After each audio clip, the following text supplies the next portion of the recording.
Samajwadi party खनन घोटाला, river घोटाला में लिप्त है। 40 साल से विधायक हैं, कई वर्षों से यहाँ लोग सांसद हैं, लेकिन विकास जब देखना होता है, गांव में जब मैं जाता हूँ तो दूर दूर तक कहीं विकास नहीं नजर आता। अखिलेश यादव कार्यकाल में यही आजमगढ़ है, यहाँ दंगा का जनता शिकार होती थी, कर्फ्यू का शिकार होती थी। और आज हम कह रहे हैं कि उत्तर प्रदेश सरकार ने दंगा और कर्फ्यू को रोकने का काम किया है, अपराध को रोकने का काम किया है। तो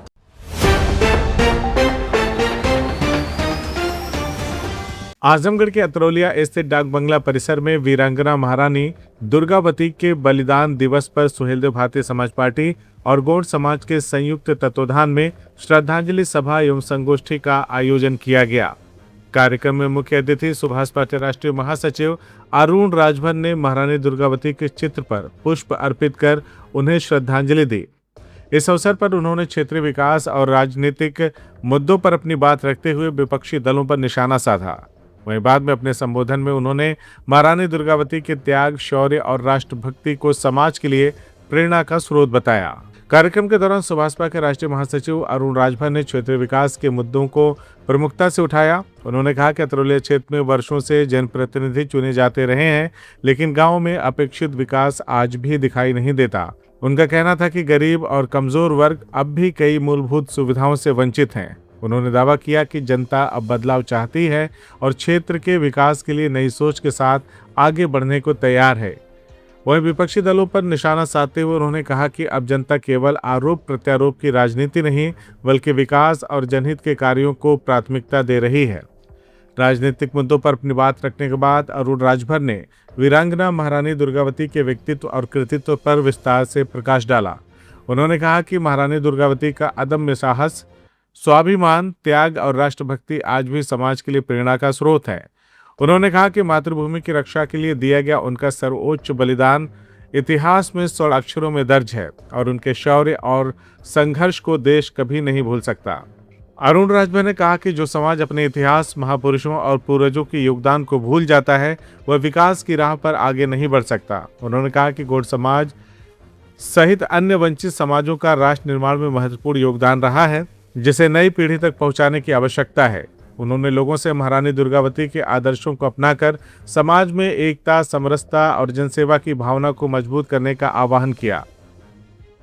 देखिए, महारानी दुर्गावती जी का आज बलिदान दिवस है, जिसमें प्रत्येक वर्ष की भांति 24 जून को पूरे दुनिया के लोग, पूरे देश के लोग महारानी दुर्गावती जी का बलिदान दिवस मनाते हैं। इसलिए कि उन्होंने इस देश के राष्ट्रभक्ति को जो उन्होंने प्रमाण दिया था, इस देश की राष्ट्र की रक्षा करने का जो प्रमाण दिया था, जो उन्होंने वीरता दिखाया था, इस देश की स्वतंत्रता के लिए, इस देश की रक्षा के लिए इन्होंने विदेशी आक्रांताओं को ऐसा सबक सिखाया कि विदेशी आक्रांता वर्षों तक याद करता रहा कि कोई दुर्गावती जी थी जिनसे हमारी मुलाकात हुई और जिनसे हमारा युद्ध हुआ। तो हाँ, इस समाज के लोगों ने बहुत ही त्याग के साथ, समर्पण के साथ राष्ट्र के मजबूती के लिए और देश की मजबूती के लिए बहुत अच्छा काम किया था। और आज ऐसे ही महापुरुष का हम लोग बलिदान दिवस मना रहे हैं और हजारों की संख्या में लोग उपस्थित होकर के उनको श्रद्धांजलि अर्पित कर रहे हैं उनके बताए पद चिन्हों पर। क्योंकि जो समाज अपना इतिहास नहीं जानता, अपने बुजुर्गों की कदर नहीं करता, वह समाज कभी तरक्की नहीं कर सकता। और उनको अपने इतिहास के बारे में बताने के लिए, उनकी वीरता के बारे में बताने के लिए, जिस तरीके से भगत सिंह जी ने इस देश में एक नज़ीर बनते हैं, जिस तरीके से सुखदेव जी नज़ीर बनते हैं, उसी तरीके से ऐसे गौड़ समाज के लोग जिस तरीके से उनका इस देश में योगदान है, उनके योगदान की चर्चा करने के लिए आज उनको यहाँ इकट्ठा करके उनके बलिदान दिवस को मनाने का काम किया जा रहा है। माननीय प्रकाश राजभर जी लगातार बार कह रहे हैं कि सत्र शुरू होने से पहले सपा टूटेगी, और वहीं पे आपके ही गठबंधन के उप मुख्यमंत्री केशव प्रसाद मौर्य कहते हैं ऐसा कुछ नहीं है, ये ऐसा बोल रहे हैं। देखिए, सब लोग जानते हैं कि उत्तर प्रदेश में समाजवादी पार्टी खनन घोटाला, रिवर घोटाला में लिप्त है और ये इस घटना से बचने के लिए, इस घोटाले से बचने के लिए बहुत सारे ऐसे सांसद हैं, बहुत सारे ऐसे नेता हैं जो श्री अखिलेश यादव जी के कार्यशैली से दुखी हैं। जो लोग भी कह रहे हैं, कुछ भी कहें, सत्र चलेगा तो 100% समाजवादी पार्टी के सांसद आपको दिखाई देंगे कि वो किस तरफ जा रहे हैं। तो ये उनके मर्जी की बात है, ना हमारे कहने से कोई जाएगा, ना उनके कहने से कोई जाएगा। वो स्वेच्छा से जाएंगे और आपके बीच में उस चैनलों पर दिखाई देगा कि कौन कौन सांसद किस तरफ जा रहा है। आपके ही गठबंधन के मंत्री दूसरी बात कह रहे हैं। नहीं देखिए, वो सब बात कर रहे हैं। वो तो ये कह रहे हैं कि हमें ऐसे लोगों की अभी जरूरत ही नहीं है, क्योंकि हमारी सरकार बहुमत की है, हम बहुमत की सरकार में अभी चला ही रहे हैं। हमें जब जरूरत महसूस होगी हमसे तो मिल ही रहे हैं लोग। उन्होंने ये कहा कि हमसे तो मिल ही रहे हैं, आने के लिए तैयार ही हैं, लेकिन हम रोक के रखे हुए हैं। जब जरूरत लगेगा ऐसे लोगों को हम बुला लेंगे, ऐसे लोग खुद ही चले आएंगे, हमें किसी की जरूरत ही नहीं पड़ेगी। जैसा अभी चल रहा है, अभी दौर आएगा ऐसा कि बहुत सारे लोग आपको इधर से उधर जाते हुए नजर आएंगे। लगातार चुनाव की तैयारियां चल रही हैं, आप लगातार जनसंपर्क भी कर रहे हैं। देखिए, मैं जनता के बीच में जा रहा हूँ, लोगों के सुखों में जा रहा हूँ, दुखों में जा रहा हूँ, लोगों की मदद कर रहा हूँ, लोगों के थाने, तहसील, ब्लॉक, अस्पताल की समस्याओं को सुन रहा हूँ।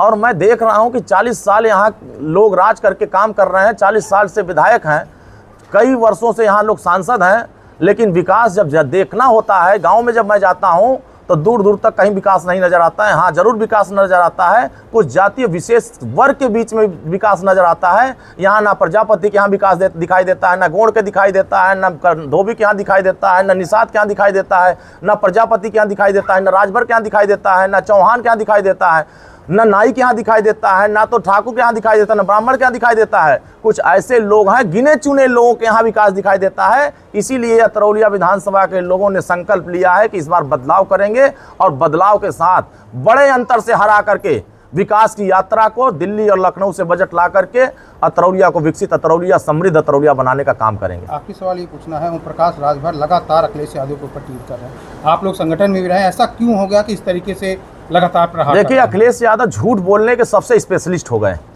और लगातार ये झूठ बोलते जा रहे हैं। ये झूठ पे झूठ, सच को स्वीकार करना नहीं पसंद करते। ये कभी सिर्फ मुख्यमंत्री हैं मध्य प्रदेश के, वो मोहन यादव जी पर टीका टिप्पणी कर देंगे, कभी ये योगी आदित्यनाथ जी पर टीका टिप्पणी कर देंगे। ये सिर्फ आरोप लगाना जानते हैं, लेकिन जब इनसे पूछा जाएगा कि आपके चाचा जो हैं श्री राम गोपाल यादव जी चिट्ठी लेकर के माननीय अमित शाह जी से मिल रहे हैं, तो जवाब नहीं दे पाते। इनकी जब सीबीआई इनके यहाँ खनन का घोटाला की जांच करने आती है तो ये गुलदस्ता लेकर के जाते हैं माननीय मुख्यमंत्री के यहाँ, माननीय अमित शाह जी के यहाँ कि हमारा जान बचाइए। तो ऐसे लोगों की बातें उत्तर प्रदेश के लोग अब सुनना पसंद नहीं कर रहे हैं, क्योंकि ये आजमगढ़ के लोगों को बहुत यातनाएं दिया गया है। मतलब है ओम प्रकाश राजभर लगातार इस समय इतनी दुश्मनी कहा जाए या इतनी नाराजगी कहा जाए, ऐसा क्यों? कोई नाराजगी नहीं है, जो जैसा किया है उसको वैसा बताया जा रहा है। श्री अखिलेश यादव कार्यकाल में यही आजमगढ़ है, यहाँ दंगा का जनता शिकार होती थी, कर्फ्यू का शिकार होती थी। और आज हम कह रहे हैं कि उत्तर प्रदेश सरकार ने दंगा और कर्फ्यू को रोकने का काम किया है, अपराध को रोकने का काम किया है, तो क्या गलत कहा है?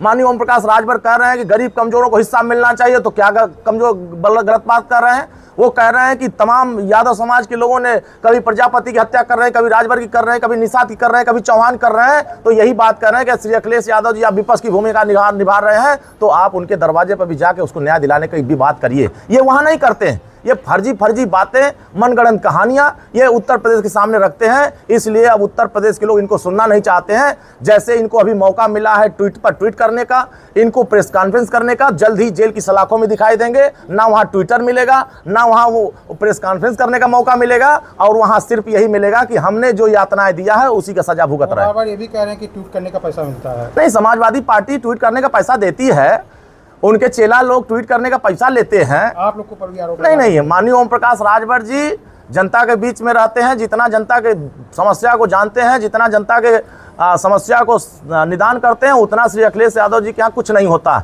इसीलिए तो सारे लोग दुखी हैं, परेशान हैं, पीड़ित हैं। वो सभी लोग कह रहे हैं इस बार तीसरी बार सरकार योगी आदित्यनाथ जी की बनाएंगे और माननीय ओम प्रकाश राजभर जी को ताकत देने का काम करेंगे। अतरौलिया को विकसित अतरौलिया बनाने के लिए इस बार समाजवादी पार्टी को हरा करके बड़े अंतर से इनको परास्त करने का काम करेंगे। कार्यक्रम के अंत में उपस्थित लोगों ने महारानी दुर्गावती के आदर्शों पर चलने तथा शोषित, वंचित और कमजोर वर्गों के उत्थान के लिए कार्य करने का संकल्प लिया। इस दौरान पार्टी पदाधिकारियों, कार्यकर्ताओं, गौड़ समाज के प्रतिनिधियों तथा बड़ी संख्या में स्थानीय लोगों की मौजूदगी रही। नोटिफिकेशंस आप तक पहुंचते रहें